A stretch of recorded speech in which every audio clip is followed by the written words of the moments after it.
Hi there! Welcome to HEARTH Story Read Aloud. Today I'm going to share a very special book with you. It's called The Wonderful Feast, and it's by Espyhr Slobodkina. Have you ever had a feast? A feast is a really big meal.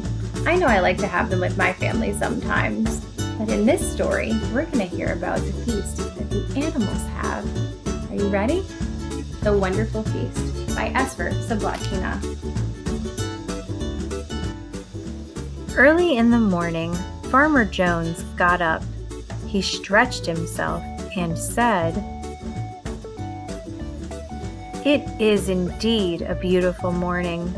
The sun is shining bright, the corn has grown tall, the birds are singing fine, and I feel fine too." Then he went into the shed and gave his horse a great big measure of feed. "My," said the old horse Spotty, "what a wonderful feast I'm going to have." He ate all he wanted and went to sleep. Then everything was quiet again, and nothing was heard but the sleepy sighs of Spotty. While Spotty slept, little she-goat Nanny wandered into the shed. She looked at what was left of Spotty's meal and said, "My, oh my, what a wonderful feast I'm going to have." She ate all she wanted and wandered out of the shed.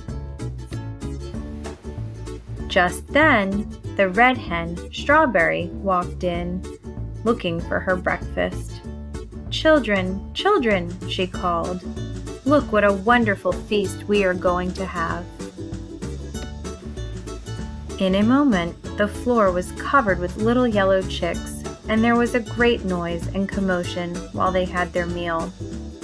But all was quiet again in the shed after they left. "Oh my, oh my, oh my," whispered a little mouse, peeping out of his hole. "What a wonderful feast I'm going to have." He quickly crossed the floor where the few scattered grains lay, and took all he could to his house. And then a busy old ant crawled in, searching for winter supplies. He picked up the last grain and carried it away, muttering all the time to himself, "My, oh my, what a wonderful feast I'm going to have." The end. What a great story. I really enjoyed how everybody noticed that they had a wonderful feast ahead of them. That's called gratitude, looking ahead at what you have and saying, "Wow, what a wonderful thing I have here," and being really excited about what you have in front of you. Now, you know what else I noticed? I noticed that each animal left just a little bit so that the next animal could have some. And then that animal left a little bit so the animal after that could have some too. How would the story have been different if Spotty had eaten all of the food? You're right. None of the animals would have had anything to eat except for Spotty.